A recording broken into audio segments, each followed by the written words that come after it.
သာသနာတော်နှစ်1553ခုနှစ်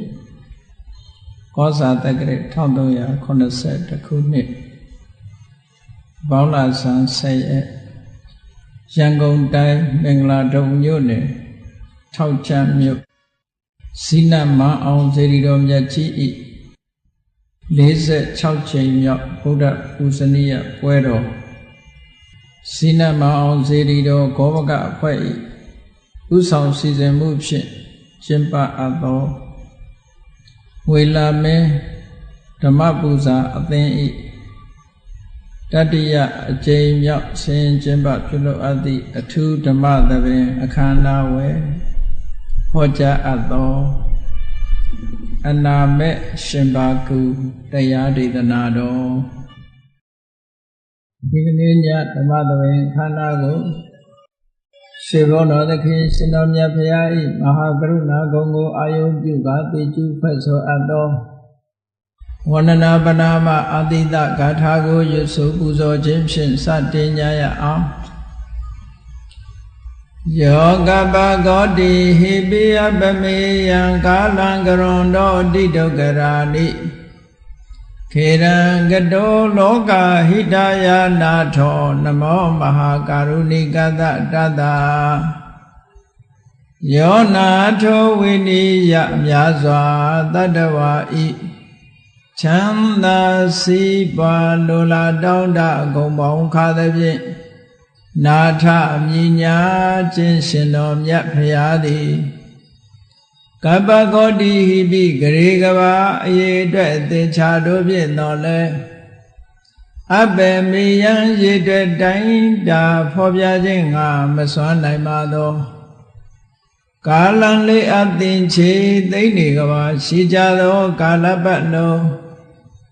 လောကဣတယတတလောကဤအကျိုးစီးပွားအလုံးငါ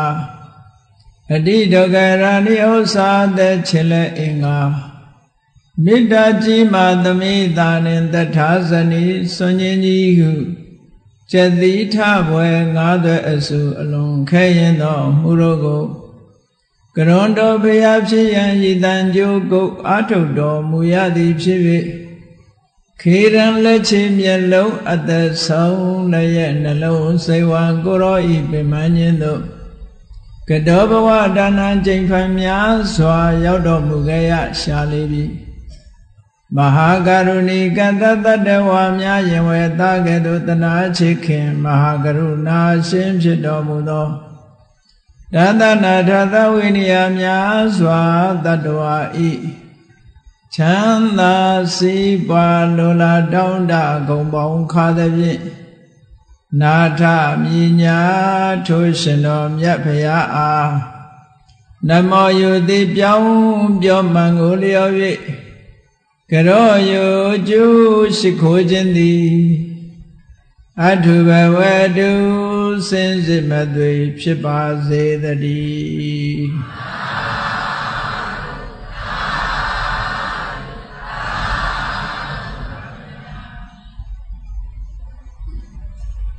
အနာမဲ့ရှင်ဘာကုမြန်မာစာထဲမှာဆိုရိုးစကားလေးတစ်ခုပေါ့ယောဂဝေဒနာမရှိဘဲနဲ့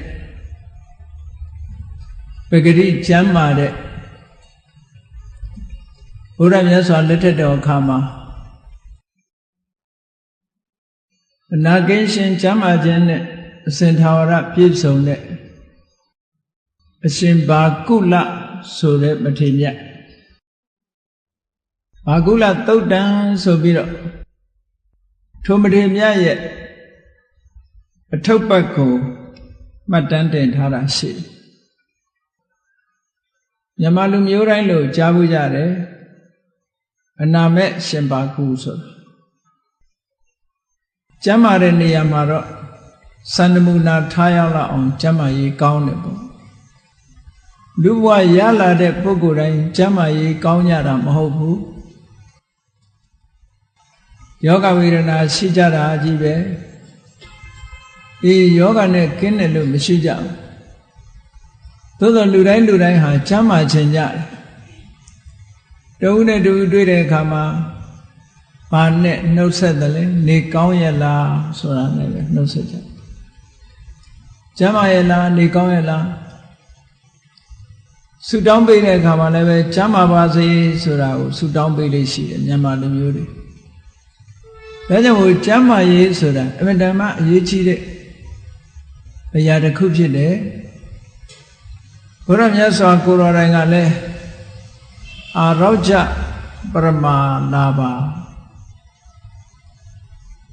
Lava Yashide Aya Khateha Raja Brahma Chama Jingada Ramutare Di Devega Amadaman Linete Nogama Luri Yajare Pariyale Siva Osari Tanangwe Jiri Jaja Sivaye Sindilu Osadanari Yare Pinyari Tinlu Pinyari Yare Achwayan Timbeni Yare Sanyi Zabari Yare or Yara Amyaji Deme Beyamuga Adiga Jazone Soy Jamayi Yamuga Adiga Jazone The cha ayari bari be ya tha tha Majama bu so the buku de Badakuma David Mishi Pinyari ya tha ne to pinyaru tomacha nai Saini Shwiri Usaya Nari ko ya tha to le Jama yi ma piye so yin tomacha ko khat Ere Jama bu so de Jama bu ya chen ha Alam ko ya chen de de ma tabu shi so ya chen so da Ebe da ba ko le ni cha da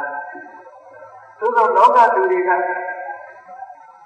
Chamaနေတဲ့ချိန်မှာကျမရဲ့တန်ဖိုးကိုသိပြီးမသိကြဘူး။ကျမရဲ့တန်ဖိုးကိုမသိကြဘူး။မကျမပြီဆိုတဲ့အခါမှာကျမရဲ့တန်ဖိုးကိုရိပ်စားပြီးလာကြတယ်။ကျမဖို့ဆိုတဲ့ဟာကမ္မမှာအခြေပြုပြီးတော့ကံကောင်းလို့ကျမဖို့ရတာရှိတယ်။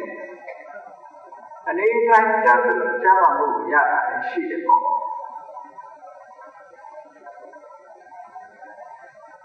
အနာမေရှင်သာကူဆိုတဲ့ဒီရှင်သာကူကမထေရကြီးကတော့ကံအကျိုးပေးကိုကကောင်းလို့ကျမ်းမာမှုကိုသူရ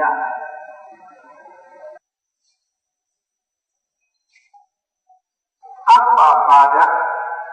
ယောဂဝေဒနာလုံးဝမရှိဒီနေရာမှာယောဂကိုနှမျိုးခွဲပြီးတော့စာပေကျမ်းစာမှာဆိုလို့ရှိတယ်အာဘာဒဆိုတဲ့ယောဂကတစ်မျိုးအာတင်္ဂဆိုတဲ့ယောဂတစ်မျိုးတဲ့အာဘာဒဆိုတဲ့ယောဂကဘယ်လိုဟာလို့ဆိုလို့ရှိတယ်ခေါင်းကိုက်တာတို့ဖြားတာတို့ခါနာတာတို့ဘုနာကအောက်ဒီနာကအောက်ဒီလိုအရင်ကြိုက်ခဲပြီးတော့မလုံနိုင်မရှားနိုင်မသွားနိုင်မလာနိုင်ဖြစ်နေတဲ့ဒီယောဂမျိုးအာဘာဒလို့ခေါ်တယ်အာဘာဒဆိုတာနှိမ့်ဆက်တဲ့ယောဂဝေဒနာတခုပဲအဲဒီယောဂမျိုးဖြစ်လာပြီဆိုရင်လူတွေဟာတဏှီကြီးတညွညွနဲ့ခံကြဟောယောဂဖြစ်ပြီဆိုရင်ကြီးတော့ကြတယ်အဲ့ဒါအာဘာဒဆိုတဲ့ယောဂအတင်္ဂဆိုတဲ့ယောဂကအဲ့ဒါမျိုးမဟုတ်ဘူးအတင်္ဂဆိုတဲ့ယောဂကတပိဋ္ဌိတမင်းလေးတချောင်းချောင်းဖြစ်နေတဲ့ယောဂမျိုးစိတ်ကုတ်လည်းမပြောက်ဘူးလုတ်ကဲစားတော့ခြင်းကလည်းမစွမ်းနိုင်ဘူးဆိုတော့ခုခေတ်နဲ့ပြောမယ်ဆိုလို့ရှိရင်နှလုံးယောဂခုနသွားလိုက်မောလာဒီနာသွားလိုက်မောလာလုတ်ကဲစားဖို့အတွက်ခက်ခဲသွေးကြိုးယောဂစီးကြိုယောဂဒီလိုယောဂမျိုးတွေကအတင်္ဂလို့ခေါ်တယ်အသက်ကိုယ်ဝမ်းကြောင်းလို့အကြမ်းအားဖြင့်ခဲတယ်ခုနဖြားတာလို့ခေါင်းကိုက်တာလို့ခါကိုက်တာလို့ဗိုက်တာလို့ဆိုတာကခဏနေကြောက်သွားတယ် အဲ့ဒီယောဂတစ်မျိုးတည်းမှာအသင်္ကဆိုတဲ့ယောဂနာတာရှိလို့ခေါ်တာ chronic disease နာတာရှိအဲ့ဒီနာတာရှိယောဂဖြစ်ပြီဆိုလို့ရှိရင်လူတွေဟာလုပ်တဲ့စားတော့ကိုအမှန်တမ်းခက်တယ်အဲ့ဒီယောဂတစ်မျိုးလုံးကိရှင်းတဲ့ပုဂ္ဂိုလ်ကျမ်းမာရေးတောင်းတောင်းကြီးလို့ပြောရသွားနိုင်တယ်လာနိုင်တယ်စားနိုင်တယ်တောက်နိုင်တယ်လုံနိုင်ကြိုင်နိုင်တယ်အပိမခံနိုင်တယ်ယတိဥဒ္ဓဘလောက်ချမ်းချမ်းရေဆိုင်နိုင်တယ်ဆိုတဲ့ကျမ်းမာရေးတောင်းတောင်းကြီးရှိနေတဲ့ပုဂ္ဂိုလ်မျိုးအဲ့ဒါလိုကျမ်းမာရေးနဲ့ပတ်သက်ပြီးတော့ရရှိထားတဲ့ပုဂ္ဂိုလ်တွေဟာအကြောင်းမဲ့ရတာတော့မဟုတ်ဘူးလူဘဝလူတွေဟာရလာကြတဲ့အခါမှာဆိုင်ရာအကြောင်းတရားတွေအတိတ်ကအကြောင်းတရားတွေအခြေခံပြီးတော့နေတယ်ဘုရားကျမ်းစာရဲ့သာသနာတော်မှာကျမ်းမာမှုမှာစံထားရလောက်တဲ့ပုဂ္ဂိုလ်ဟာရှင်ဘာကုလဆိုတဲ့မထေပဲသူကကျမ်းမာရုံနဲ့မကဘူးအသက်လည်းရှည်တယ်တချို့ကကျမ်းမာတယ်အသက်မရှိဘူးတချို့ကအသက်ရှည်တယ်မကျမ်းမာဘူးတချို့ကကျမ်းလည်းမကျမ်းမာဘူးအသက်လည်းမရှိဘူးတချို့ကကျမ်းလည်းကျမ်းမာတယ်အသက်လည်းရှည်တယ်လို့လေးမျိုးလေးစားခွဲခြားပြီးတော့ကြည့်မယ်ဆိုရင်ရှင်ဘာကုလဆိုတဲ့မထေရမြတ်ကြီးကတော့ကျမ်းလည်းကျမ်းမာတယ်အသက်လည်းရှည်တယ်လူတွေကတော့ဆူတောင်းကြတယ်ကျမ်းကျမ်းမာမာနဲ့အသက်ရာကျော်ရှိပြရစေတဲ့မကျမ်းမာပဲအသက်ရှင်နေလဲလူဘဝဘာအဓိပ္ပာယ်မှမရှိဘူးပေါ့ဒုက္ခတွေပဲခံနေကြဒါကြောင့်မို့လို့ကျမ်းကျမ်းမာမာနဲ့အသက်ရှင်ဒါပြင်မြတ်စွာဘုရားလက်ထက်တုန်းကရှင်ဘာကုလဆိုတာဘယ်လိုပုဂ္ဂိုလ်လဲဘာဖြစ်လို့အသက်ရှည်တာလဲအသက်ရှည်တဲ့အခါမှာသူဘလောက်ထိအောင်အသက်ရှည်သွားတယ်လဲဆိုတာလေးကိုဒီသုတ်တံမှာဖွင့်ဆိုထားတာလေးရှိသူ့ဘဝဇာကြောင်းကလည်းအမှန်တမ်းထူးဆန်းတယ်ပေါ့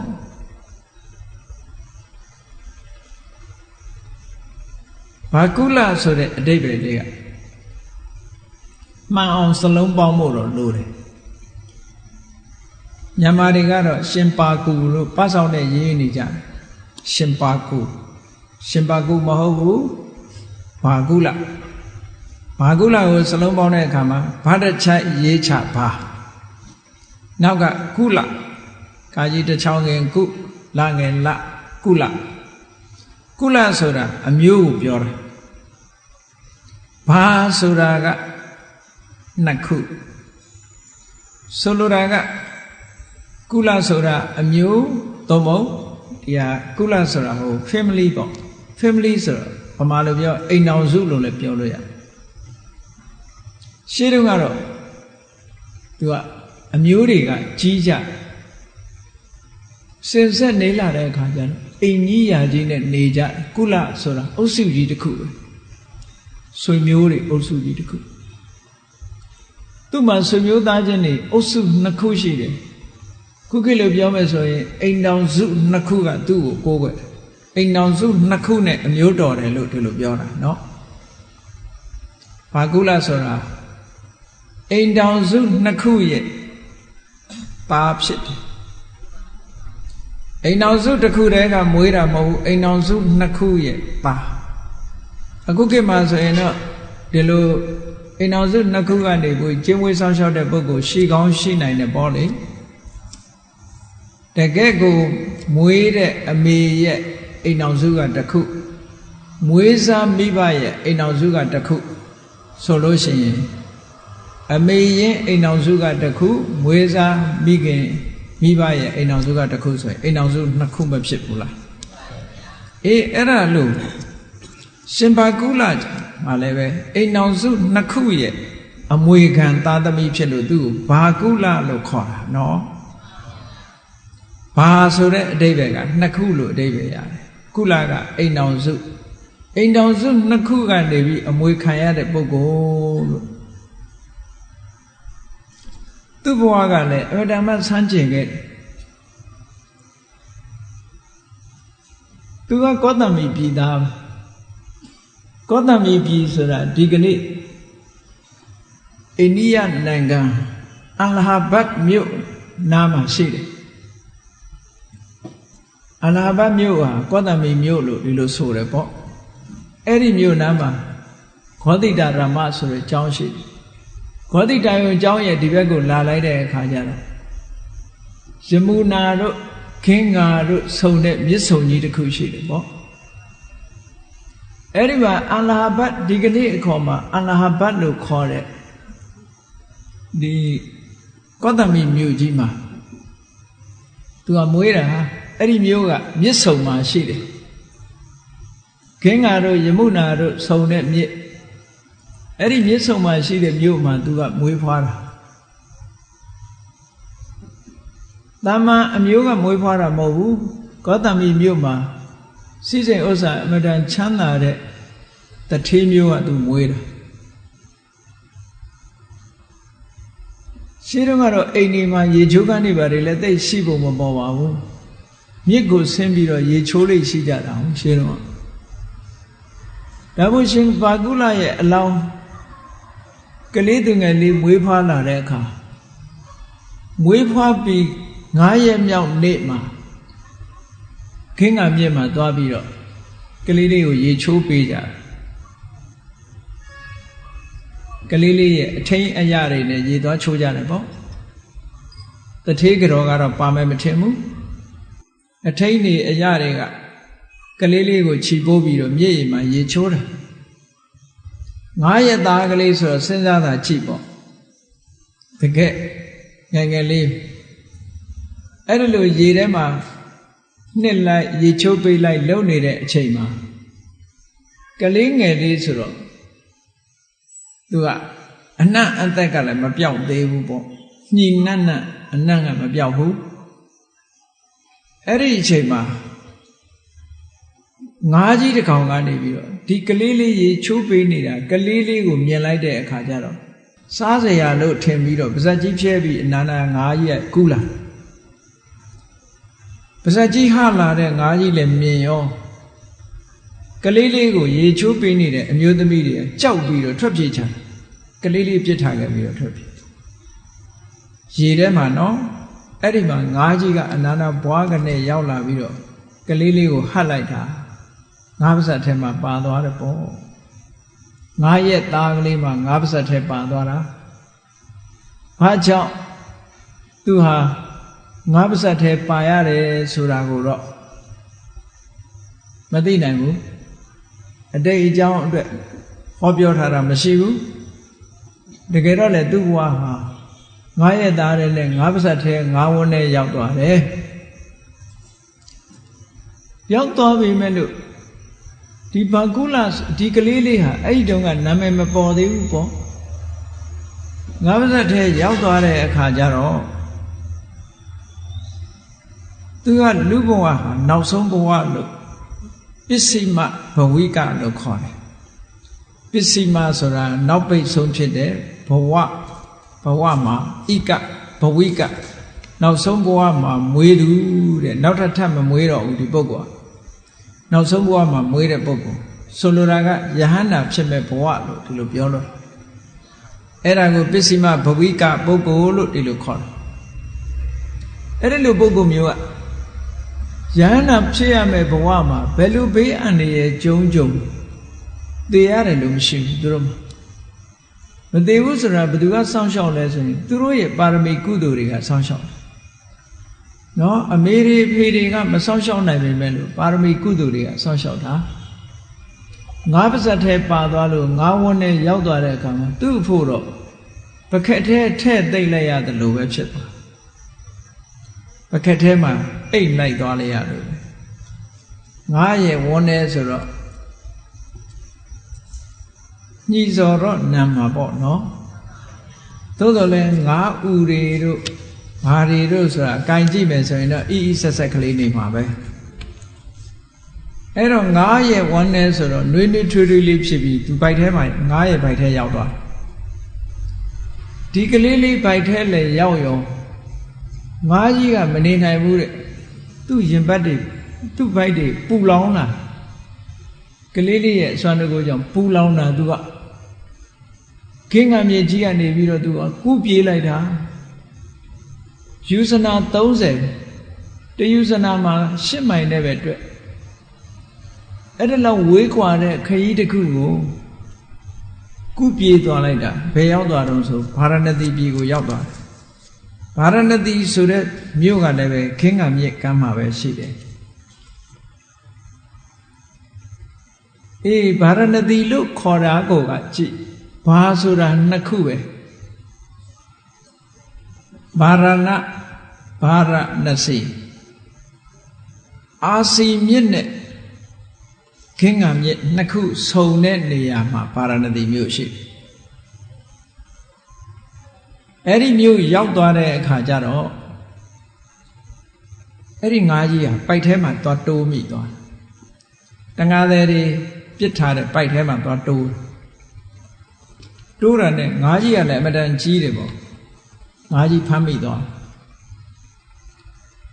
အေးအဲ့လောက်ကြီးတဲ့ငါခါတိုင်းဆိုလို့ရှိရင်အကောင်လိုက်မရောင်းတုံးတစ်ပြီးမှရောင်းလို့ရှိတယ်ဒီကနေ့တော့ဖမ်းမိတဲ့တန်ဃာသည်တွေကတုံးတစ်ဖို့တတိမရဘူးကလေးလေးရဲ့ကုသကံရဲ့အစွမ်းတကူကစောင့်ထားတော့အဲ့ဒီငါးကြီးကလည်းဖမ်းမိလိုက်တာနဲ့တပြိုင်တည်းသေသွားတယ်တဲ့ဒါနဲ့ငါးကြီးကိုဖမ်းပြီးတော့နှုတ်ဆိုရင်ငါးကြီးကရိုက်တတ်ရမှာဒါနဲ့ခုတ်တတ်မယ်ရိုက်တတ်မယ်ဆိုလို့ရှိရင်ကလေးလေးထိခိုက်နိုင်တယ်ပေါ့ပိုက်ထဲတိုးတာနဲ့သူကသူသေသွားတယ်အဲ့ဒီငါးသေးကြီးကိုမြို့ထဲလိုက်ပြီးတော့ထမ်းပြီးရောင်းကြတယ်အတပြာ1000နဲ့ရောင်းတာဘယ်သူမှဝယ်မဲ့လို့မရှိဘူးနောက်ဆုံးတထေးအိမ်တအိမ်ရောက်သွားတဲ့အခါကျတော့ငါးကြီးထမ်းလာရတာလဲကြာတယ်ပေါ့ဝယ်မဲ့လူလည်းမရှိဘူးအကောင်ကြီးကကြီးတယ်ဈေးကလည်းများတယ်ဆိုမဝယ်ဘူးပေါ့ခုခေတ်1000ဆိုတော့ဘာမှမရှိဘူးပေါ့နော်အဲ့ဒီခေတ်က1000ဆိုတော့အမတန်များတယ်ပေါ့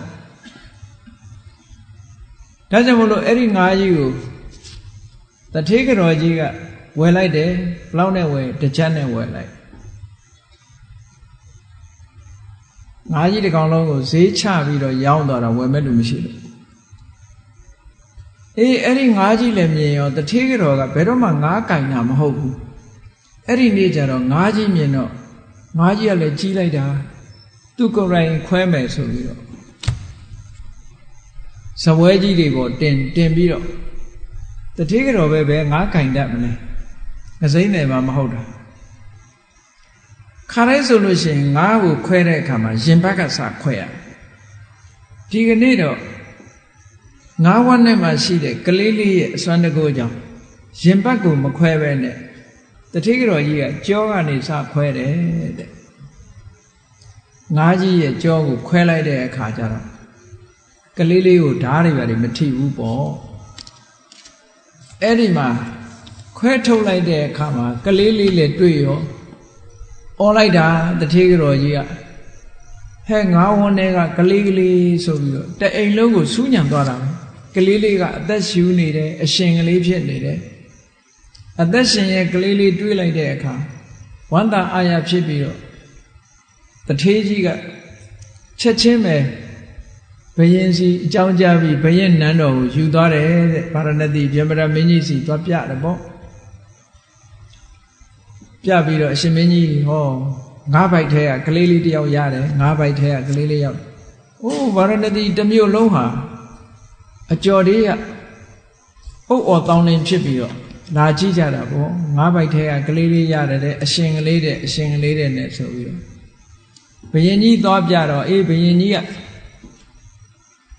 ငါးဘိုက်ထဲကရတဲ့ကလေးလေးမသေးဘူးငါးဝန်းထဲမှာတောင်မသေးဘူးဆိုတော့တာမန်ပုဂ္ဂိုလ်မဟုတ်ဘူးဘုံကံကြီးတဲ့တတ္တဝါဖြစ်လောက်တယ်ခရုတစိုက်ကျွေးမွေးပါလို့တထေးကြီးကိုသားအဖြစ်မွေးစားဖို့ရအနှံလိုက်တယ်ဘုရင်ကြီးအဲ့ဒီချိန်မှာဟိုကောတံပီကမိဘတွေကလည်းစဉ်းစားတာကြည့်တော့ကလေးလေးငါးဘိုက်ထဲရောက်ပြီးငါးဟတ်သွားတယ်ဆိုတော့ ဒီသတင်းကိုသူတို့နားထောင်နေကြတာမကြခင်ဗာရာဏသီမြို့ကိုသူတို့လိုက်လာကြတယ်သတင်းကြားတယ်တထေးအိမ်တိမ်မှာငါးဝန်းနဲ့ငါးပိုက်ထဲကနေပြီးကလေးလေး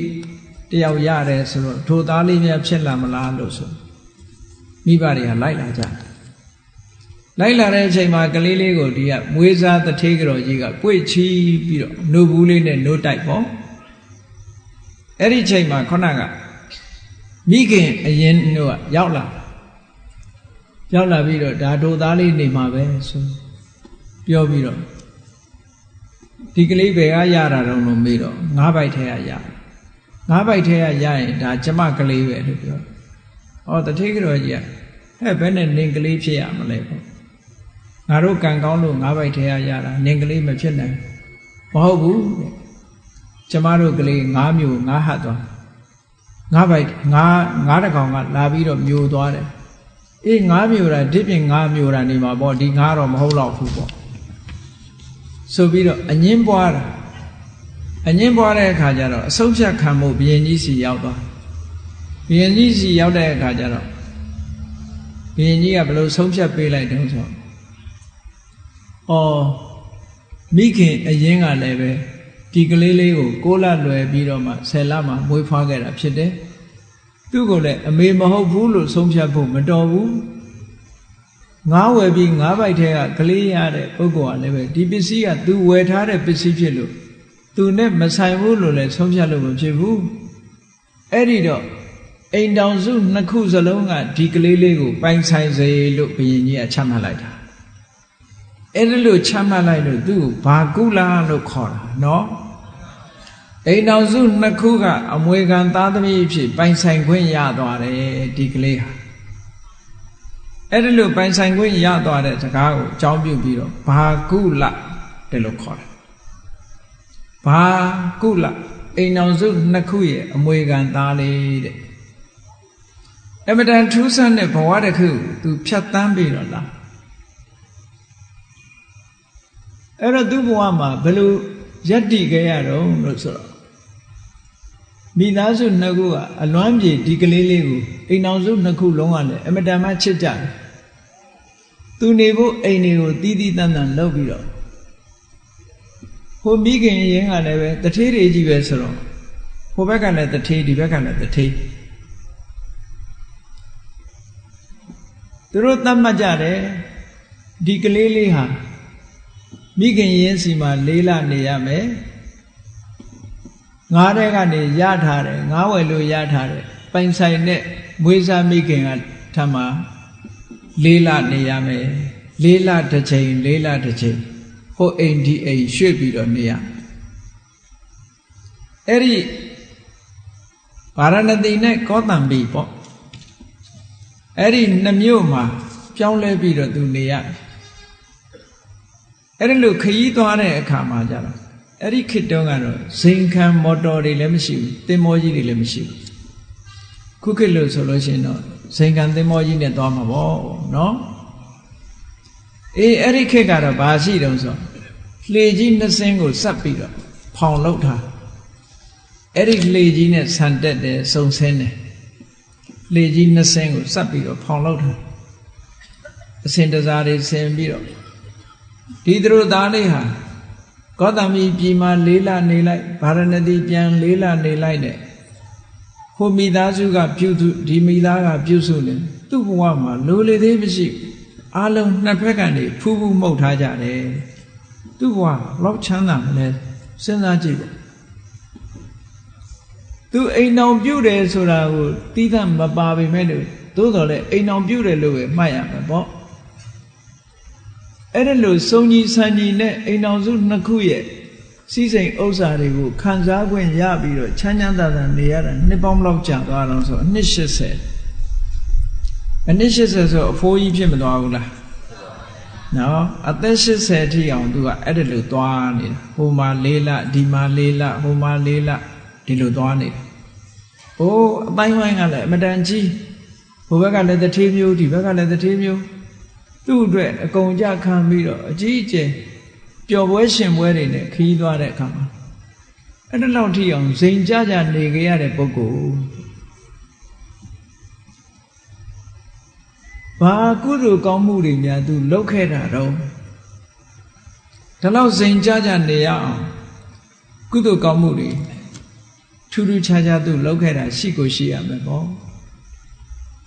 ဒီလိုထူးခြားတဲ့အကျိုးကျေးဇူးတွေကိုရတဲ့ပုဂ္ဂိုလ်တွေဟာထူးခြားတဲ့ကုသိုလ်ကောင်းမှုတွေကိုလုပ်ခဲ့လို့လားဖြစ်တယ်ကုသိုလ်ကောင်းမှုမလုပ်ခဲ့ပဲနဲ့ဒီလိုစည်းစိမ်ချမ်းသာမျိုးခံစားဖို့ဆိုတာစိတ်ကူးတဲ့တောင်ထည့်လို့မရဘူးဒါကြောင့်မလို့သူဟာထူးခြားတဲ့ကုသိုလ်ကောင်းမှုတွေကိုသူ့ရဲ့ပါရမီဘဝဘယ်ကစတော့ဆိုတော့ဟောဒီဗတ္တကဘာကနေနောက်ဆုတ်ပြန်ပြီးတော့ရေးလိုက်တဲ့အခါကဘာတသိန်းဆိုတာနဲတာမဟုတ်ဘူးเนาะနောက်ဆုတ်ပြန်ပြီးတော့ရေးလိုက်တယ်1 2 3ဆိုပြီးတော့ရေးတာတသိန်းပြည့်တဲ့အချိန်မှာဘသူပွင့်တယ်လဲဆိုရင်ဘဒုမုဒ္ဒရမြတ်စွာဘုရားပွင့်ခဲ့တယ်အဲ့ဒီဘဒုမုဒ္ဒရမြတ်စွာဘုရားလက်ထက်မှာသူကုသိုလ်ကောင်းမှုတွေလုပ်ခဲ့တယ်ထူးခြားတဲ့ကုသိုလ်တစ်ခုကဘာလဲလို့ဆိုရင်ဘဒုမုဒ္ဒရမြတ်စွာဘုရားနဲ့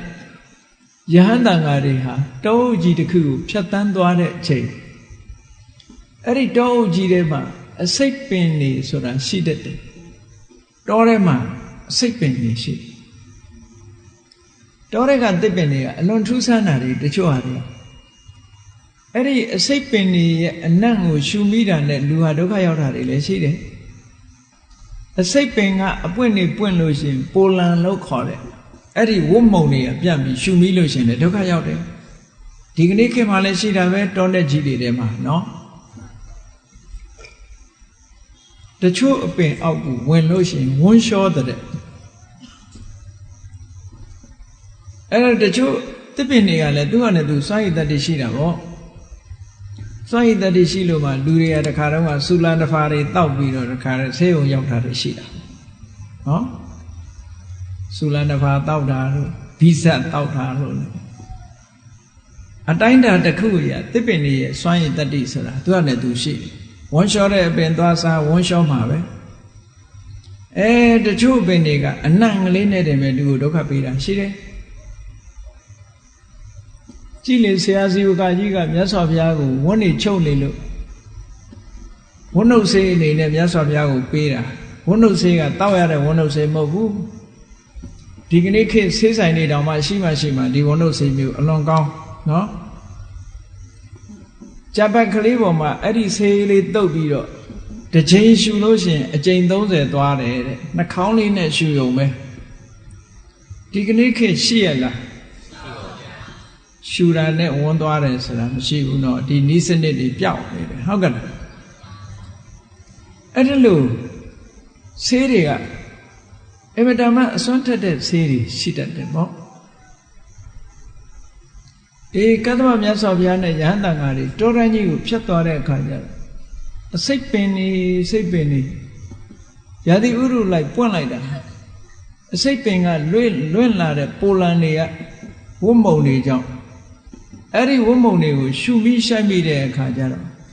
ကတ္တမမြတ်စွာဘုရားရဲ့တပည့်ယဟန်တွေဘာဖြစ်ယောဂဝေဒနာတွေဖြစ်တယ်ယောဂဝေဒနာတွေဖြစ်ကြတယ်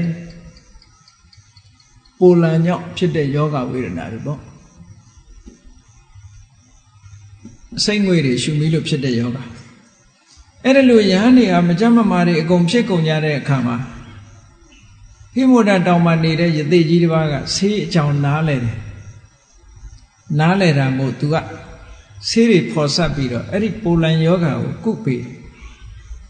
ကုပေးလိုက်တဲ့အခါယဟန်တော်တွေဟာအကုန်လုံးကြမ်းကြမ်းမာမာဖြစ်သွားကြတယ်ပေါ့အဲ့ဒီယသိကြီးဟာဒီဘဝမှာကဘာတသိန်းသူကုသိုလ်ကောင်းမှုတွေမြောက်များစွာလုပ်ပြီးအဲ့ဒီတုန်းကထူးထူးခြားခြား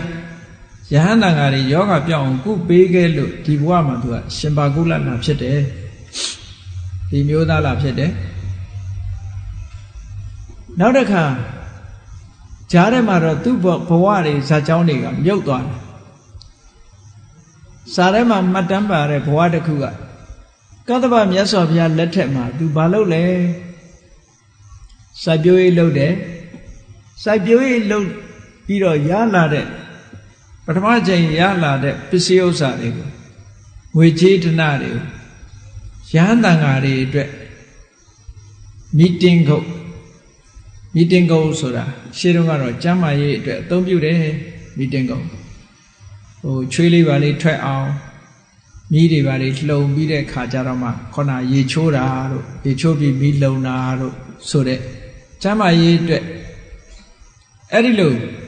meeting ကိုဆောက်ပေးတယ်နောက်ပြီးတော့ဝိသကုတီလို့ဆိုတဲ့အိမ်သားတွေကိုဆောက်လုပ်ပေးတယ်တန်ဃာတွေအတွက်ဒီကနေ့ခေတ်တော့ယဉ်ကျေးအောင်ခေါ်တယ်ပေါ့ကျမ်းမာဆောင်ဆိုပြီးတော့နော်အဲ့ဒါလို့အိမ်သားတွေဆောက်လုပ်ပြီးတော့လှူဒန်းထားတယ်ပြီးတော့တန်ဃာတွေမကျမ်းမမာရင်ဆိုပြီးတော့အမြဲတမ်းစေဝါဓာတ်စာတွေကို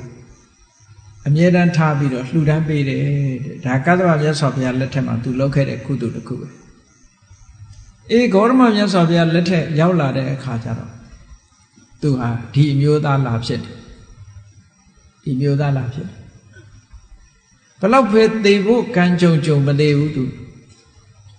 မသေးုံနဲ့မကဘူးဒီကလေးလေးကသိကျမ်းမာလို့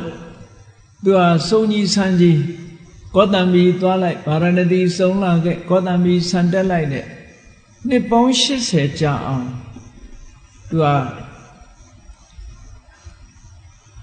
အိမ်တော်စုနှစ်ခု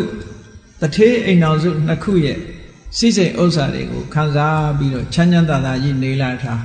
အသက်80ထိအောင်ရောက်သွားတယ်တဲ့ဒီပုဂ္ဂိုလ်ကနော်အဲ့ဒါလို့အသက်80ရောက်သွားတဲ့အခါမှာမြတ်စွာဘုရားသခင်ကိုရောမြတ်ကဗာရဏသီပြည်ကိုကြွပြီးတော့ပရိသတ်တွေကိုတရားဟောတယ်အဲ့ဒီမှာသူတရားပွဲသွားပြီးတော့တရားသွားနာလိုက်တယ်မြတ်စွာဘုရားကတရားဟောရင်ဘာတရားနာတယ်ဆိုတာတော့မပါပေမဲ့လို့မြတ်စွာဘုရားဟောလို့ရှိတဲ့တရားတစ်ခုပြောရမယ်ဆိုရင်ပထမဒါနကထာကိုဟောတယ်ဘုရားလူမှုတန်မှုဒါနကောင်းမှုအကြောင်းတွေဟောတယ်ဒါနရဲ့အကျိုးကျေးဇူးတွေဟောတယ်ပြီးတဲ့အခါကျတော့သီလကထာသီလအကြောင်းကိုဟောတယ်အေးဒါနနဲ့သီလရှိပြီဆိုလို့ရှိရင်နတ်ပြည်ရောက်ဖို့မခဲဘူးကောင်းရသူတိဘုံရောက်ဖို့မခဲရင်ဘူးနတ်ပြည်ဆိုတာဘလို့ချမ်းသာတယ်ဆိုတာသက်္ခကထာကိုဟောတယ်ဒါနသီလရဲ့အကျိုးဖြစ်တဲ့သက်္ခကထာကိုဟောပြီးတဲ့အခါဘလောက်ပဲချမ်းသာကာမဂုဏ်အာယုန်နေဆိုတာကတခဏလေးပဲထာဝရမြဲတဲ့အရာတွေမဟုတ်ဘူးဆိုပြီးတော့ကာမဂုဏ်အာယုန်တွေရဲ့အပြစ်ကိုဟောတယ်ကာမနံအာဒီနဝကထာဆိုတာဟောတယ်အဲ့ဒါဟောပြီးတဲ့အခါဒီကာမဂုဏ်တွေကိုစွန့်လွတ်ရမယ်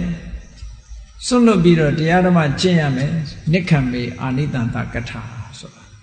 တတ္တဝါတွေကိုဒီပုံစံဟောတာဗျာအဲ့ဒါကထာ၅ပါးအနုပုပ္ပိကထာ၅ပါးလို့ခေါ်အစဉ်တိုင်းဟောလို့ရှိတယ်မြတ်စွာဘုရားဒါကကျွမ်းကျင်လိမ္မာတဲ့သမားတယောက်ဟာယောဂါကိုကုပြီဆိုလို့ရှိရင်ဆေးချက်တွေပြသွားတယ်လို့ကြီးမားတဲ့စွဲနေတဲ့ယောဂါတစ်ခုပြောင်းအောင်ကုတဲ့နေရာမှာပထမဆေးချက်ကဘာဒုတိယဆေးချက်ကဘာတတိယဆေးချက်ကဘာဒီလိုအစဉ်စဉ်ကုသွားတယ်လို့ပဲမြတ်စွာဘုရားကလည်းလူတွေရဲ့တဏ္ဍာမှာရှိတဲ့ကိလေသာအငြိကြေးတွေကိုဆေးကြောဖို့ဆိုတာချက်ချင်းတန်းပြီးတော့တရားမဟောဘူးလွယ်တာလေးကစပြီးတော့အေးလူရတယ်တန်းရတယ်ဒါနကထာဟောတယ်လူရတယ်တန်းရတယ်ဆိုတော့လူတွေဟာလှူတယ်တန်းတယ်ဆိုလို့ရှိရင်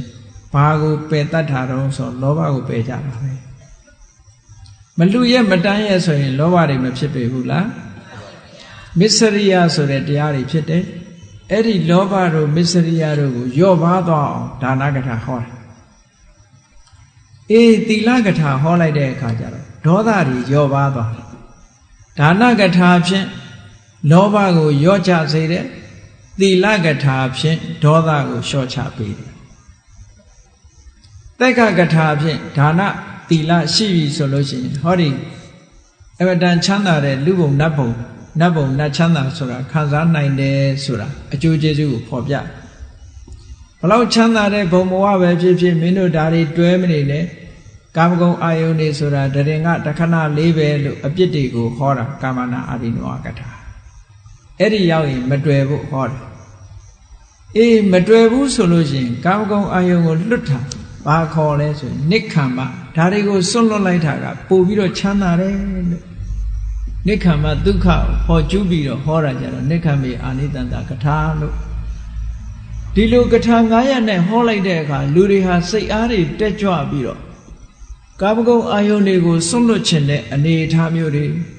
အသိဉာဏ်တွေရှင်းရှင်းလင်းလင်းကြီးဖြစ်လာတဲ့အချိန်လေးမှာမြတ်စွာဘုရားကဘာလုပ်တယ်လဲသစ္စာလေးပါးကိုဟောတာအဲ့ချိန်ကဟုတ်တယ်လေအဝတ်တစ်ခုကိုအယောင်ဆိုးတော့မယ်ဆိုရင်ဘာလို့အဲ့ဒီအဝတ်ရဲ့အညစ်အကြေးတွေကိုရှေးဥစွာဖွတ်လျှော်ဖွတ်လျှော်လို့အညစ်အကြေးတွေတန့်စင်သွားပြီဆိုလို့ရှိရင်အဲ့ဒီအဝတ်ကြိုက်တဲ့အယောင်ဆိုးလိုက်တဲ့အယောင်ဟာတောက်တောက်ပြောင်ပြောင်ဖြစ်တယ်ပေါ့အဲ့ဒီလိုမဖွတ်မလျှော်ပဲနဲ့အညစ်အကြေးတွေပေကတ်နေတဲ့အဝတ်ကို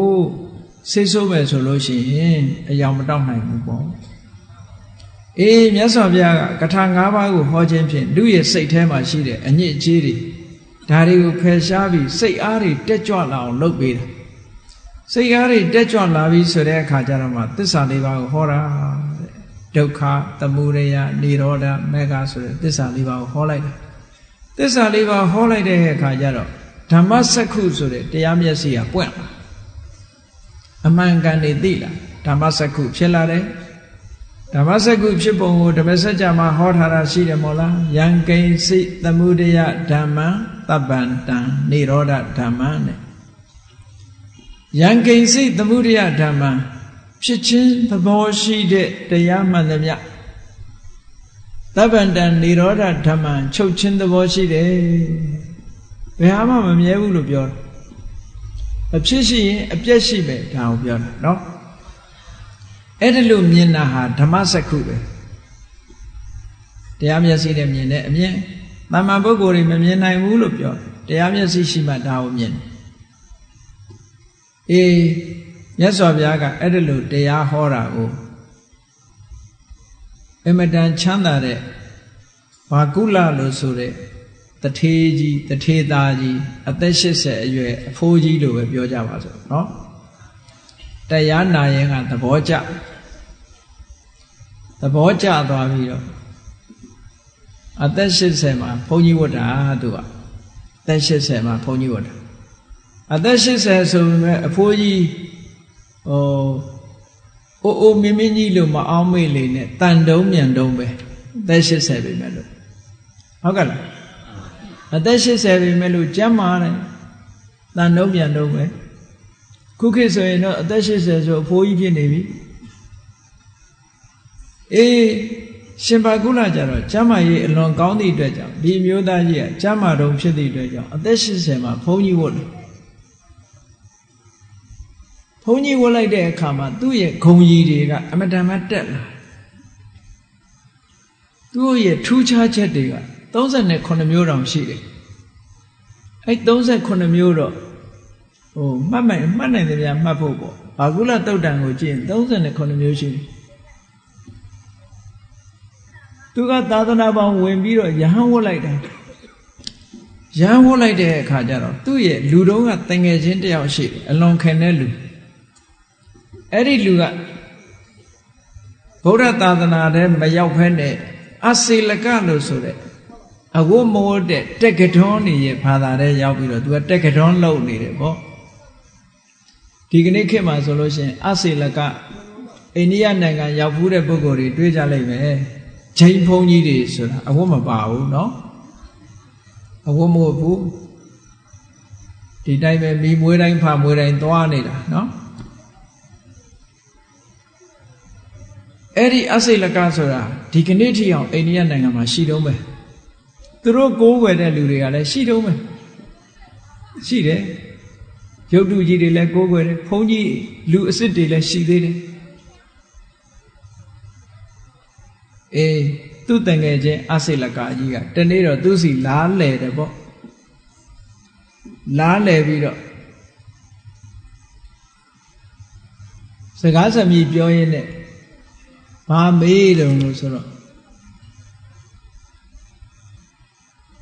တန်ငယ်ချင်းနဲ့မင်းဘုန်းကြီးဝတ်ပြီးမှမေတုံပရခါမိဝဲတုံနဲ့မေးတာအဲ့လိုမေးတဲ့အခါကျတော့ရှင်မကုလပြောတာဟာတန်ငယ်ချင်းမင်းအဲ့လိုမမေးရဘူးပေါ့အဲ့လိုမမေးရဘူးတဲ့ကာမဂုဏ်စိတ် ကာမဂုဏ်စိတ်ကာမတင်ညာဘယ်နှခါဖြစ်ဖူးလဲလို့မင်းငါမေးရမှာတဲ့မင်းမေးတာရိုင်းလွန်အကြည့်တယ်ပေါ့ရိုင်းလွန်အကြည့်တယ်အဲ့လိုမမေးရဘူးကာမတင်ညာဘယ်နှခါဖြစ်ဖူးလဲလို့မေးရမယ်ဆိုတော့ဒီရှင်ဘာကုလအသက်80မှာဝတ်လာတဲ့ကိုတော်ကပြောပြီးတော့သူ့ရဲ့ထူးခြားချက်တွေကိုသူရှင်းပြတော့ပြောဟောသူကလူဘဝနဲ့အသက်80နေရတယ်ဘုန်းကြီးဘဝနဲ့လည်းအသက်80နေရအသက်80နေရအဲ့ဒီဘုန်းကြီးဘဝအသက်80ဆိုတော့200ပေါင်းလိုက်တော့ဘယ်လောက်ဖြစ်သွား160ကျမ်းကျမ်းမာမာကြီးနော်ဒီ160อ่ะလူဘဝနဲ့အသက်80ပြည့်မှာဘုန်းကြီးဝတ်တာဘုန်းကြီးဝါတော့80ဟောအဲ့ဒီအချိန်မှာခုနကအစိတ်လကကြီးကလာမေးတာကိုလူတဲ့မင်းသင်္ကန်းဝတ်တာဘယ်နှစ်ရှိပြီလို့ဟာငါနှစ်80ရှိပြီပြောအဲ့ဒီနှစ်80အတွင်းမင်းဘယ်နှခါမေးတော့မိဝဲဘူးတော့လည်းမေးနော်ဟာမင်းအဲ့ဒါလို့မမေးရဘူးကွာကာမဂုဏ်စိတ်ဘယ်နှခါပေါ်ဘူးသလဲကာမတင်ညာဘယ်နှခါဖြစ်ဘူးသလဲလို့မေးရမယ်တဲ့ဆိုတော့သူ့ရဲ့ထူးခြားချက်တွေဒီဘာကုလဆိုတဲ့အရှင်သူမြတ်ကြီးကသာသနာပေါင်းဝင်လာပြီးတဲ့နောက်မှာသူက9ရက်ပဲပုထုဇဉ်ဘဝနဲ့နေတာ10ရက်မြောက်တဲ့အချိန်ကစရဟနာဖြစ်သွားပြီသူကအသက်80နဲ့သာသနာပေါင်းဝင်လိုက်တာ9ရက်ပဲတရားထုတ်လိုက်တယ်10ရက်မြောက်ကြရင်သူရဟနာကြီးဖြစ်သွားအဲ့တော့ယဟနာဘဝရောက်သွားတယ်ဆိုတော့ဘယ်မှာကာမတင်ညာကာမဂုဏ်တွေပေါ်မှာတွေ့တာတဲ့တင်ညာမျိုးအမှတ်တင်ညာမျိုးဘယ်မှာဖြစ်မလဲအဲ့တော့သူကပြောတယ်ငါဟာကာမတင်ညာဘယ်တော့မှငါတဏ္ဍာမှာဖြစ်ဖူးတယ်ဆိုတာမရှိဘူး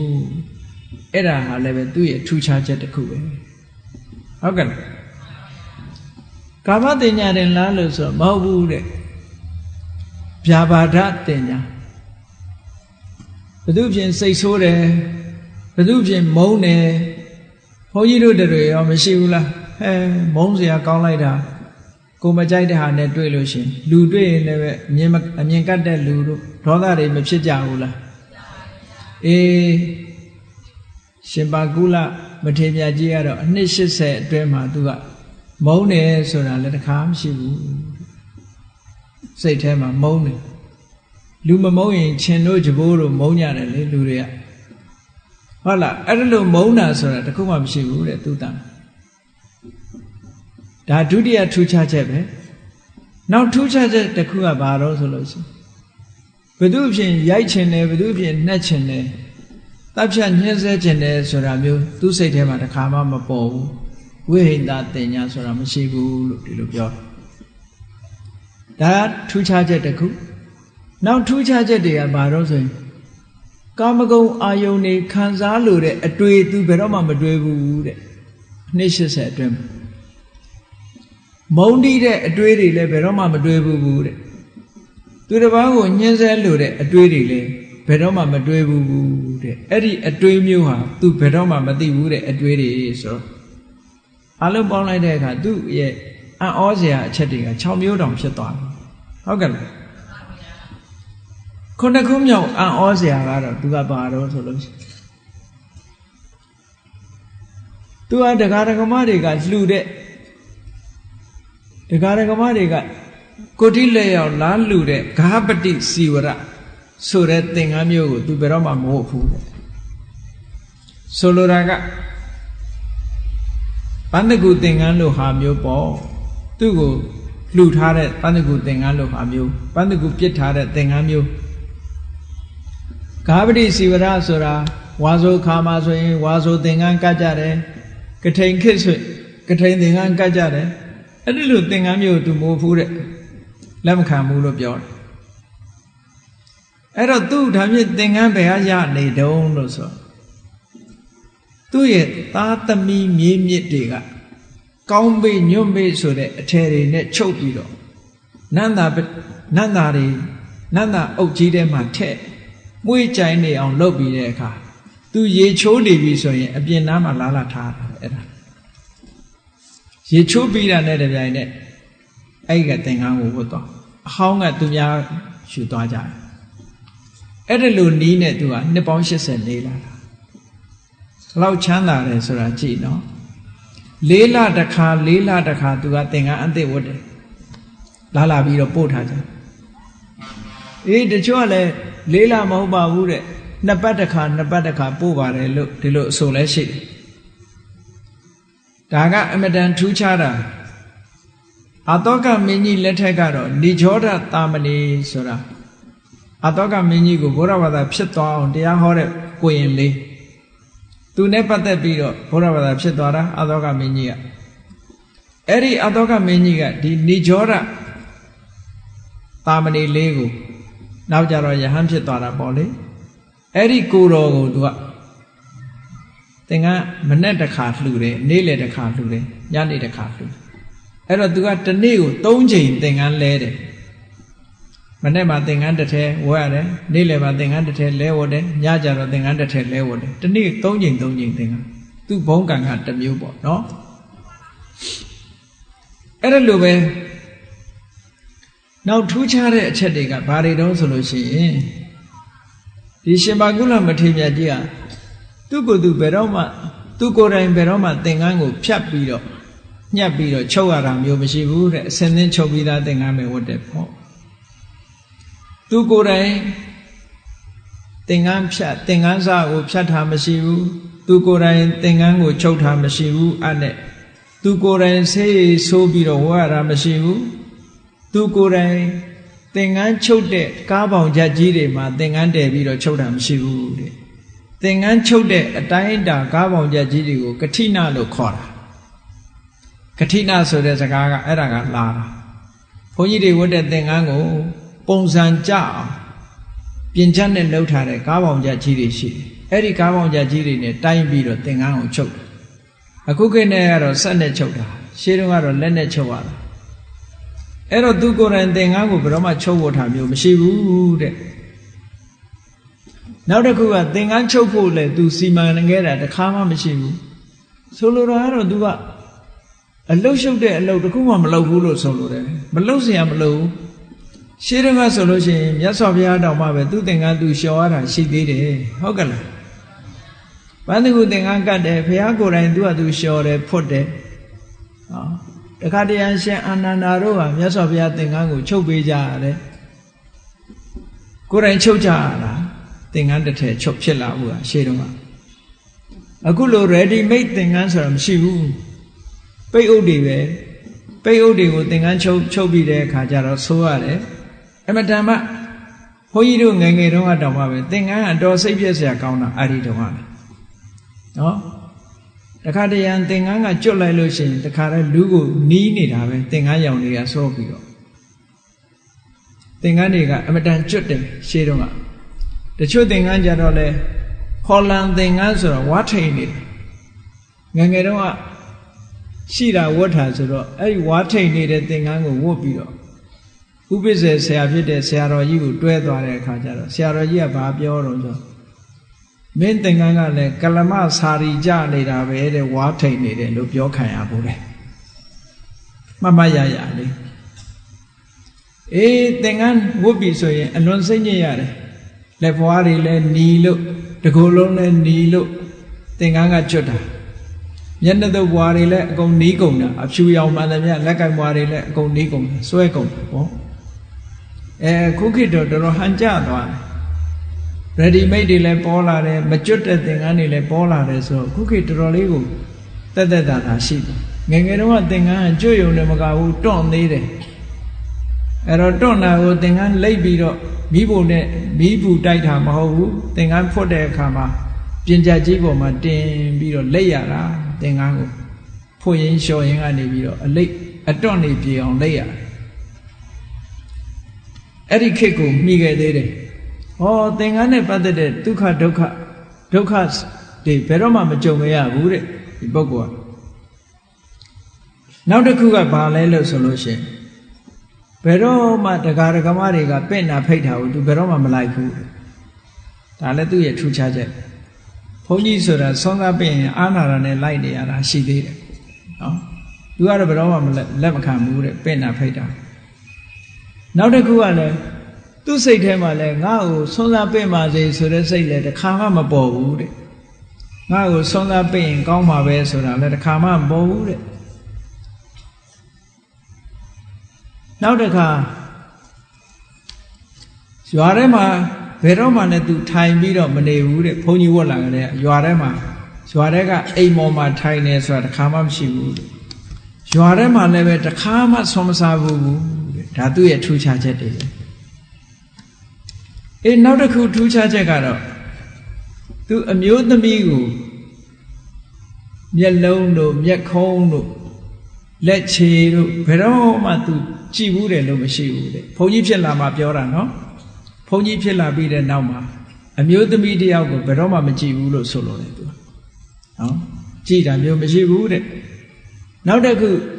အမျိုးသမီးကိုဘယ်တော့မှတရားမဟောဘူးတဲ့ဒါကဝိနည်းကျမ်းဂန်အရာအမျိုးသမီးပရိသတ်ဆိုလို့ရှိရင်ဒါဟိုတရားနာပရိသတ်တွေနားလည်အောင်ပြောမယ်ဆိုလို့ရှိရင်ဘုန်းကြီးတွေမှာဝိနည်းစည်းကမ်းတစ်ခုရှိတယ်အမျိုးသမီးပရိသတ်တတ်ဆိုလို့ရှိရင်ယဟန်တွေကတရားဟောခြင်းလို့ရှိရင်စကား၄ခွန်း၅ခွန်းနဲ့ပို့ပြီးမဟောရဘူးတဲ့ဘာဖြစ်လို့လဲဆိုမဟုတ်တာတွေပါလာမှဆိုလို့အဲ့ဒီကြတော့ဘာရှိရတော့ဆိုအမျိုးသားတယောက်ရှိရဒါကြောင့်မို့ရှေးတုန်းကဆရာတော်ကြီးတွေကဒကမတွေကြီးပဲကြောင်းလာတယ်ဆိုရင်ကိုရင်ဖြစ်စေအနာနာမှာခေါ်ထားတယ်ကပ္ပိယတကာဖြစ်စေအနာနာမှာခေါ်ထားတယ်ကပ္ပိယတကာတယောက်ပါတယ်ကိုရင်တစ်ပါးပါတယ်ဆိုလို့ရှိရင်တော့တရားဟောလို့ရတယ်ပေါ့အမျိုးသမီးကြီးတတ်တတ်ဆိုလို့ရှိရင်၅ခွန်း၆ခွန်းနဲ့ပို့ပြီးမဟောရဘူးဆိုတဲ့ဝိနည်းစည်းကမ်းရှိတယ်ဒီရှင်ဘာကုလကတော့လုံးဝတရားမဟောဘူးတဲ့အမျိုးသမီးတွေဘိက္ခုနီမကြောင်းလဲဘယ်တော့မှမသွားဘူးတဲ့ဘိက္ခုနီမတွေကိုလည်းဘယ်တော့မှတရားမဟောဘူးတဲ့ဘိက္ခုနီမဝုခင်အမျိုးသမီးတွေဟာလက်တွေ့ကျင့်သုံးမှုအတွက်2 နှစ်ကျင့်ရတာ2 နှစ်ကျင့်နေတဲ့အချိန်ကိုသိက္ခမံလို့ခေါ်တယ်သိက္ခမာနသင်္นานယူနေတဲ့အမျိုးသမီးဘိက္ခုနီလုပ်ဖို့သင်္นานယူနေတဲ့အမျိုးသမီးကိုသိက္ခမံလို့ခေါ်တယ်အဲ့ဒီသိက္ခမံတွေကိုလည်းဘယ်တော့မှတရားမဟောဘူးတဲ့နောက်ကိုရင်ဘဝနဲ့နေတဲ့တာမဏေရီကိုရင်မသူတို့ကိုလည်းပဲတရားမဟောဘူးဟုတ်လားအမျိုးသမီးတွေဘက်က3ဦးရှိတယ်တာမဏေရယ်တာမဏေရီရယ်သိက္ခမံရယ်ဘိက္ခုနီရယ်ဒီကနေ့ခေတ်မှာတော့အဆက်တွေပြတ်သွားသည့်အတွက်ကြောင့်သီလရှင်ပဲအစားဝင်လာတာရှိတော့တယ်ပေါ့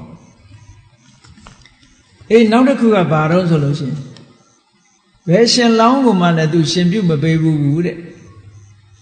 ဘယ်ယဟန်လောင်းကိုမှလည်းပဲသူယဟန်ခံမပေးဘူးတဲ့အလုံးကိုသက်သာအောင်နေတဲ့အဓိပ္ပာယ်မျိုးရောက်တယ်ပေါ့သူ့ရဲ့ထူးခြားချက်တွေဟာသူနှစ်80ဆိုတာနည်းသလားမနည်းဘူးဒါလောက်ကာလာကြီးမှာဒါတွေသူတခုမှမလုပ်ဘူးလို့ပြောတာနော်ယဟန်ခံမပေးဘူးယဟန်ဆိုတာ9 ဝါအထိဥပိ္ပဇေနဲ့ပဲနေရတယ်ဥပိ္ပဇေနဲ့မနေနိုင်ရင်ဆရာအစားရှာအဲ့ဒီဆရာကိုနေတ္တိဆရာလို့ခေါ်တယ်သူဟာနေတ္တိဆရာဘယ်တော့မှမလုပ်ဘူးတဲ့ပြီးတော့သူ့ကိုပြုစုလှုပ်ကြွေးဖို့ဆိုပြီးတော့ကိုရင်ကိုဘယ်တော့မှအပြုစုမလုပ်ကြွေးခိုင်းဘူးတဲ့ဒါသူထူးခြားချက်တွေရေချိုးတဲ့အခါမှာလည်းပဲချွေးထုတ်တဲ့အိမ်ကိုဇေယုံအိမ်လို့ခေါ်တယ်ဘုန်းကြီးတို့သီရိလင်္ကာနိုင်ငံရောက်တော့ကမဟာဝိဟာရဆိုတဲ့ကျောင်းအနုရဓပူရမြို့ကမဟာဝိဟာရဆိုတဲ့ကျောင်းမှာဇေယုံအိမ်ဆိုတာတွေ့ခဲ့ရတယ်ပေါ့အဲ့ဒီမှာရေချိုးတဲ့အခါမှာအေးမပတ်အောင်လို့ဆိုပြီးတော့မိဖို့ထားတာအဲ့ဒီနှွေးအောင်လှုပ်ချိုးတာခုခေတ်ဆိုရင်တော့ရေဘူးနဲ့ချိုးတဲ့သဘောပေါ့နော်ခုခေတ်ကတော့လျှက်စစ်မီးတွေရှိနေတဲ့အခါကျတော့ရေဘူးရေအေးရတယ်အဲ့ဒီလိုဇေယုံအိမ်မှာသွားပြီးတော့သူကဘယ်တော့မှရေမချိုးဘူးတဲ့ရေနှွေးချိုးတာမျိုးတွေပေါ့ခုခေတ်နောက်ဆပ်ပြမှုန့်နဲ့ဘယ်တော့မှရေမချိုးဘူးတဲ့ဆပ်ပြတိုက်ပြီးဘယ်တော့မှလည်းရေမချိုးဘူးတဲ့နောက်တစ်ခုကသူ့ခန္ဓာကိုယ်ကိုဘယ်တော့မှကိုရင်ဖြစ်စေဥစဉ်ဖြစ်စေသူ့ကိုဂျေတွန်းခိုင်းတာတစ်ခါမှမလုပ်ဘူးတဲ့ဒါတွေကသူ့ရဲ့ထူးခြားချက်တွေပေါ့နောက်တစ်ခုကတော့သူက ခေါင်းကိုက်တာတို့ခါနာတာတို့သွားကိုက်တာတို့ဗိုက်နာတာတို့ဆိုတဲ့ဒီနာကျင်ကိုက်ခဲတဲ့ညောင်းတာညာတာကစဒီယောဂါတွေဟာလုံးဝကိုသူမဖြစ်ဘူးတဲ့သိကုန်မသိဘူးတခါမှခေါင်းမကိုက်ဘူးတခါမှဗိုက်မနာဘူးလို့ဆိုဒါကျမ်းမာတာကိုပြောနော်ဘယ်လောက်ထိအောင်တိုင်းတာထိသူကျမ်းမာတော့ဆိုလို့ရှိရင်နွားတို့ညစ်နွားရဲ့နှုတ်ကိုညှစ်တဲ့အခါမှာလက်ကလေးနှလုံးနဲ့ဆွဲပြီးတော့တစ်ချိန်ညှစ်ချလိုက်တဲ့အတိုင်းအတာလေးဆိုလိုတာက10 မိနစ်လောက်ကလေးတောင်မှဒီယောဂမဖြစ်ဘူး10 စက္ကန့်လေးတောင်မဖြစ်ဘူးလို့ဒီလိုပြောလို့တာနောက်တစ်ခုကခုခေတ်လူကြီးတွေပြောတယ်တို့တော့ကျမ်းမာတာရက်စားတောင်မရက်ဘူးလို့ပြောကြတယ်နော်ရှင်ပါကုလကကျမ်းမာလိုက်ပုံတော့ဆေးဆိုတာ तू လုံးဝမတော့ဘူးတဲ့ဘာဆေးမှမတော့ဘူးနောက်ဆုံးမှာဇီးပြူသီးချမ်းကလေးတောင်ဆေးဖြစ်စားဘူးလေဆိုတော့ तू မရှိဘူးတဲ့အဲ့ဒါလောက်ထိအောင်ကျမ်းမာရေးကောင်းတယ်လို့ပြောတယ်ဟောနောက်တစ်ခုကဒီလောက်ကျမ်းမာတဲ့ကိုတော်ကြီးကထိုင်ပြီဆိုလို့ရှိရင်နောက်ကိုမှီပြီးတော့ထိုင်တာတစ်ခါမှမရှိဘူးတဲ့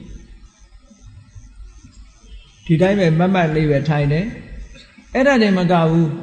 အနှစ်80လုံးလုံး तू မအိပ်ဘူးတဲ့ခုခေတ်လူတွေထင်လို့ရှိရင်မအိပ်ရင်တော့ဒီကိုတော်ကြီးကျမ်းမာရေးချိုးတဲ့မှာလို့ထင်ရနော်တကယ်ကတော့ तू ကတမဘဝင်စားနေတာဆိုတော့အိပ်ထားတဲ့စိတ်ကငြိမ်ပြီးတော့ချမ်းသာဒုက္ခရနေတာဆိုတော့အိပ်ချင်စိတ်လည်းမရှိတော့ဘူးပေါ့အနှစ်80မအိပ်ဘူးတဲ့အဲ့ဒါတည်းမကဘူး तू ကရွာတဲကကြောင်မြို့တဲကကြောင်ရွာနာကကြောင်မြို့နာကကြောင်မှာဘယ်တော့မှမနေဘူးတဲ့နေတာတောရကြောင်တွေကြီးပဲ तू နေဘူးတဲ့ဟောဒါသူ့ရဲ့ထူးခြားချက်နောက်35ခုမြောက်ထူးခြားချက်ကဘာတုံးလို့ဆိုလို့ရှိရင် तू ကကိလေသာမကင်းသေးတဲ့ပုဂ္ဂိုလ်အဖြစ်နဲ့တရားဓမ္မတွေတိုင်းသားပြည်သူတွေကလှူတဲ့ဆွမ်းကို तू 9 ရက်ပဲစားဘူးတယ်ကိလေသာမကင်းသေးတဲ့ဘဝနဲ့9 ရက်ပဲစားဘူးတယ်10 ရက်မြောက်ကစပြီး तू ယဟန္တာဖြစ်သွားပြီလို့ပြောတာနော်အဲ့ဒါသူ့ရဲ့ထူးခြားချက်တွေပဲအဲ့ဒီသူ့ရဲ့ထူးခြားချက်တွေကိုပြောပြလိုက်တဲ့အခါကျတော့ခုနကသူ့တငယ်ချင်းအစေလကတက္ကရွန်အစေလကကတ္တဝလို့ခေါ်တယ်အဲ့ဒီတက္ကရွန်ကြီးဟာအမတန်မှဝမ်းသာအာရဖြစ်ပြီးတော့သူလည်းအသက်80အနှစ်80လောက်တရားထုတ်လာတာဘာအဲ့ဒီတက္ကရွန်ဘဝနဲ့နေလာတာဘာအကျိုးကျေးဇူးတစ်ခုမှမရဘူးဒါကြောင့်မို့သူလည်းပဲသူ့တငယ်ချင်းလိုပဲသာသနာပေါင်းဝင်ပြီးတော့ရဟန်းခံမယ်ဆိုပြီးတော့သာသနာပေါင်းဝင်ခွင့်တောင်းတယ်တောင်းပြီးတော့မြတ်စွာဘုရားဟောတဲ့နီလန်စနစ်တိုင်းကျင့်သုံးလိုက်တာသူလည်းယဟန္တာကြီးဖြစ်သွားတယ်အစေလကကတ္တမရှင်ပါကုလနဲ့ပတ်သက်ပြီးထူးခြားချက်2ခုကြံသေးတယ်35မျိုးသောအချက်တွေဟာသူ့အတွက်သူ့ဘဝတသက်တာအတွက်အလွန်ထူးခြားတဲ့အချက်တွေဒီလိုသတ်မှတ်တယ်နောက်ထူးခြားတဲ့36ခုမြောက်ထူးခြားချက်ကဘာတော့ဆို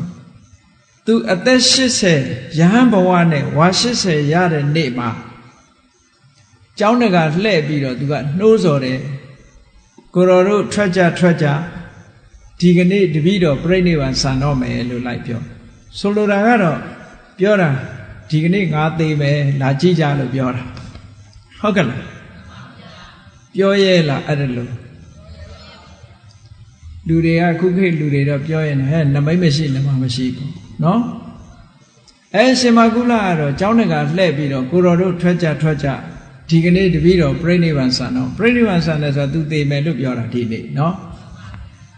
အဲ့ဒါလို့လှည့်ပြီးတော့ကြေညာတယ် तू သေမဲ့အချိန်ကို तू သေမဲ့ရက် तू သေမဲ့အချိန်ကိုသိနေတယ်ပေါ့ဒါလည်းထူးခြားချက်တစ်ခုပဲနောက်ဆုံးပြိဋိဘံဆန်သွားတဲ့အခါကျတော့တန်ဃာရီရဲ့အလယ်မှာတင်မြင်ခွေပြီးတော့ထိုင်ရဲ့ပြိဋိဘံဆန်သွားတယ်သူများလို့လဲပြီးတော့သေတာမဟုတ်ဘူးထိုင်ရဲ့ကြည်ပြိဋိဘံဆန်တာထိုင်ရဲ့ပြိဋိဘံဆန်တယ်ဆိုတာရှင်ကုဏ္ဏညမထေရမြတ်ကြီးလည်းထိုင်ရဲ့ပြိဋိဘံဆန်ဘာဖြစ်လို့ထိုင်ရဲ့ပြိဋိဘံဆန်တာတော့ဆိုတော့ထိုင်ပြီးကမ္မထထိုင်တယ်လို့ထိုင်တယ်ထိုင်ပြီးတော့ဇန်သမာဘတ်တွေဝင်စားတယ်ဝင်စားပြီးတော့ဇန်သမာဘတ်တွေကထားလိုက်တဲ့အချိန်လေးမှာသုတိစိတ်ကျသွားတာထိုင်ရဲ့ပဲ ပြိုလဲမသွားဘူးနော်ထိုင်ရဲနဲ့ပဲပြိဋိဘံဆံသွားတယ်အဲ့ဒါလို့ထိုင်ရဲပြိဋိဘံဆံတာဟာသူ့ရဲ့ထူးခြားချက်တစ်ခုပါသာသနာတော်မှာမတ္တရရဲ့ပြိဋိဘံဆံတဲ့ပုဂ္ဂိုလ်ရှိသေးတယ်သိကြရလားနာလကမထေဆိုတာနော်မောနိယအကျင့်ကိုကျင့်တဲ့နာလကမထေဟာရွှေတောင်ကြီးကိုမှီပြီးတော့မတ္တရပြိဋိဘံဆံသွားတယ်မတ္တရရဲ့ပြိဋိဘံဆံတာအဲ့ဒီတပါးရှိတယ်ထိုင်ရဲ့ပြိဋိဘံဆံတာရှင်ကုဏ္ဏညလည်းထိုင်ရဲ့နဲ့ပြိဋိဘံဆံတယ်အခုရှင်ပါကုလလည်းထိုင်ရဲ့နဲ့ပြိဋိဘံဆံတယ်တဲ့ဒါဟာဒီပုဂ္ဂိုလ်မြတ်ကြီးရဲ့ထူးခြားတဲ့အချက်တွေပါမြန်မာစကားမှာပြောလို့ရှိတဲ့အနာမဲ့ရှင်ပါကုဆိုတာဒီပုဂ္ဂိုလ်မြတ်ကြီးဟာသူ့ရဲ့ဘဝဇာလန်းကလည်းအလွန်တရာထူးဆန်းပြီးတော့အံ့ဩဖွယ်ရကောင်းတဲ့သာသနိကဂုဏ်ကြီးတွေကလည်းပဲအမတန်မှထူးခြားတယ်ပြိဋိဘံဆံသွားတဲ့အခါမှာလည်းဘယ်သူမှဒုက္ခမပေးဘူးဘယ်သူမှလိုက်ပြီးတော့ဟုတ်လားခွေးကိဆိုသေသွားလို့ရှိရင်ဘာလို့ရတော့အလောင်းကိုမချရဘူးလားကြံတဲ့လူတွေအလုတ်တော်တော်ရှုပ်တာနော်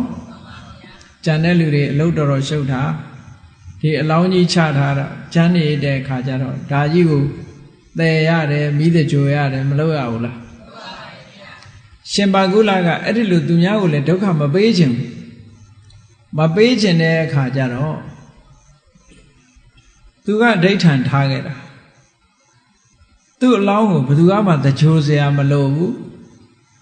သုတိစိတ်ကျသွားတာနဲ့တပြိုင်နက်ခန္ဓာကိုယ်ထဲကမိတောက်တွေပေါ်လာပြီးတော့တေဇောဓာတ်လောင်သွားလိုက်တာအသားတွေအသွေးတွေထောပတ်ကိုမီးလောင်တယ်လို့ပဲဟောနဲ့မီးတောက်ပြီးတဲ့အခါကျတော့အယိုးဓာတ်တွေပဲကြံတော့တယ်လူတွေကဓာတ်တော်ဆိုတာအလုံးလေးလို့ထင်တာဒီလိုဆိုလိုတာမဟုတ်ဘူးအယိုးကိုပဲဓာတုလို့ခေါ်တာနော်အားလုံးခန္ဓာကိုယ်ကကျွမ်းကျန်တဲ့အရာတွေကိုဓာတုအဲ့ဒါလို့ရှင်ပါကုလမထေရမြတ်ကြီးဟာသူ့အလိုလျောက်ခန္ဓာကိုယ်ကနေပြီးတော့မိတောက်တွေထွက်လာပြီးတော့သူ့အလောင်းဟာမီးလောင်ကျွမ်းသွားပြီးနောက်ဆုံးမှာအယိုးဓာတ်တွေမြတာကြံနေတဲ့ဟောဒီပုဂ္ဂိုလ်မြတ်ကြီးရဲ့ဘဝဟာလူဘဝနဲ့အနှစ်80ရဟန်းတော်ဘဝနဲ့အနှစ်80နှစ်ပေါင်း160သာသနာတော်မှာအကျမ်းမာဆုံးနဲ့အသက်ရှည်ဆုံးပုဂ္ဂိုလ်တဲ့သူ့လောက်အသက်မရှိပေမဲ့လို့အသက်ရှည်တဲ့ပုဂ္ဂိုလ်တစ်ပါးကရှင်အနုရုဒ္ဓ150အသက်ရှည်တယ်အေး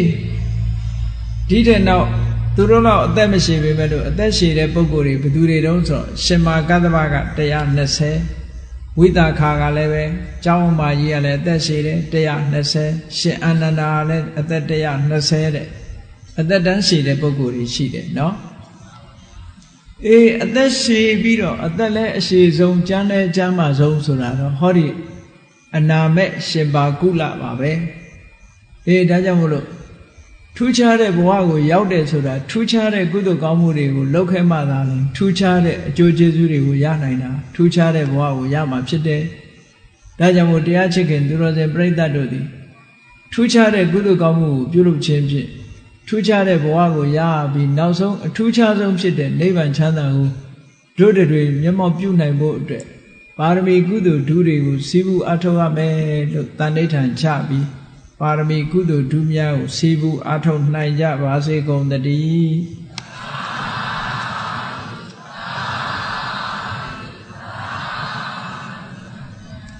ကဲမေတ္တာပွားရအောင်တတ္တဝါများစွာဘေးရန်ကွာချမ်းသာကြပါစေတတ္တဝါများစွာဘေးရန်ကွာချမ်းသာကြပါစေမေတ္တာရေချမ်းသွန်ကားဖြံငြိမ်းချမ်းကြပါစေ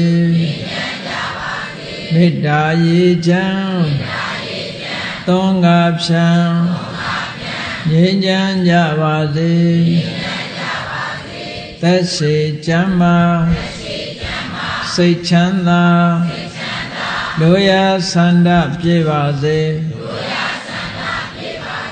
သက်ရှိချမ်းသာ စိတ်ချမ်းသာတို့ရဆန္ဒပြည့်ပါစေဓမ္မောတတံပိဝိတဝါနဝိသာသဗ္ဗေတမုဟတံအစရာမရာတိတိဘာဝောနိဗ္ဗာနံယန္တုတာရောဓမ္မောတရံလောဘဒေါသမောဟစိတ်တောက်ကင်းပြောက်ကြည်တရားရှိကိုပိဝိတဝါဝန္တာရှင်ပြတောက်ကြရနာကြရကုန်သောကြောင့်ဝိသာသဗေပူဇာညစ်နောက်ကိလေသာစိတ်တောက်ဟုသမျှတို့သည်သမုဟတပိဉ္ကြဘက်တွင်ရေမတင်တဲ့ကဲ့သို့ကင်းစင်လွင်ပြောင်းပေမရောက်အောင်ပယ်ဖြောက်အပ်ကုန်သည်ဟွန်တုစင်စစ်မသွေဖြစ်ကြပါစေကုန်သတည်းအစရမရံအိုခြင်းလဲကွာနာခြင်းလဲကင်းသေးခြင်းလဲရှင်းထသောတိတိဘုံကိလေသာဟုပုခသိင်ကင်းကြီးရာအစစ်ဖြစ်ပေထသောနိဗ္ဗာန်နိဗ္ဗာန်ဟုခေါ်အေးမြူတော်သို့သာရောတရားချစ်ခင်စိတ်ကောင်းဝိညာသူတော်စင်များတို့သည်ယန္တုပါရမီအစဉ်စဉ်မြင့်တယ်မြင်၍မလင့်ပုံသေးဆက်ရောက်တော်မူကြပါစေကုန်သတည်း